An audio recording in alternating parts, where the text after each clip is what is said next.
Yes, so I'm Dr. Charles de Bock, and I'm from the laboratory of Jan Kool's at KU Leuven in Belgium.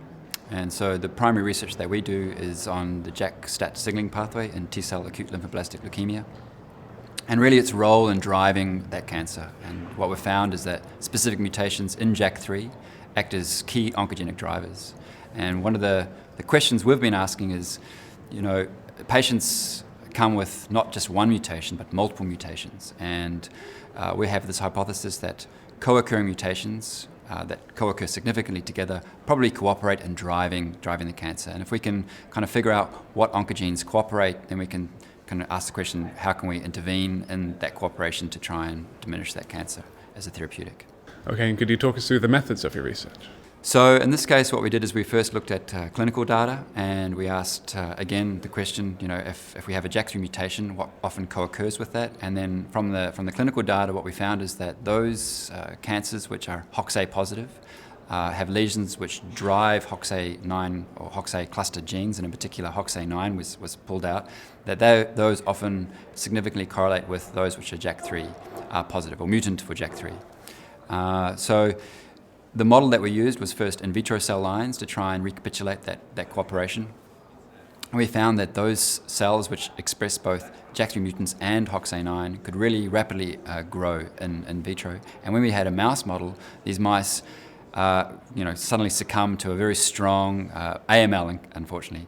And so what we're trying to do now is remodel the mouse so that we have a lymphoblastic leukemia, which we've been successful in getting. So we have this nice acute lymphoblastic leukemia driven very aggressively when we express JAK3 mutants and HOXA9. Okay, and I was reading through the abstract, you mentioned transforming stem cells in vitro with targeted resequencing. Could you tell us more about that? So one of the first assays we do is trying to do a transformation assay. Is the genes that we're studying able to transform cells to cytokine-independent growth? And that means most stem cells need cytokines, like a signal which makes them proliferate. And what we found is that with JAK3 and HOXA9, when we put them into stem cells and we culture them ex vivo, usually a normal stem cell will just die. In this case, JAK3 and HOXA9, they can make these cells grow in the absence of all cytokines, which is a key indicator that this is a true bona fide cooperating oncogenic event. And what was the other question? The resequencing.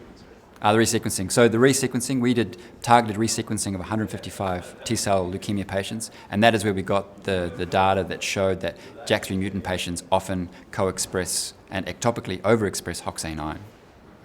And how could these results be brought forward to clinicians in practice?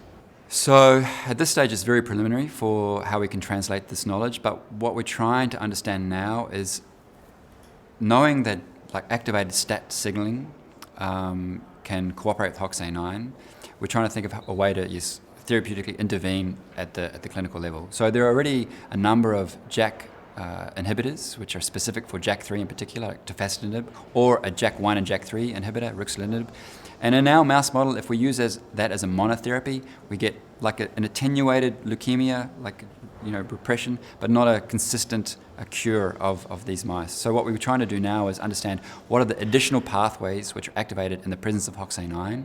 And once we have that, using these mouse models, then we can say, okay, we want to use a JAK inhibitor with something else, be it a Wnt inhibitor or another inhibitor, which can then really have this combination targeted therapeutic strategy and trying to move away from generic chemotherapy.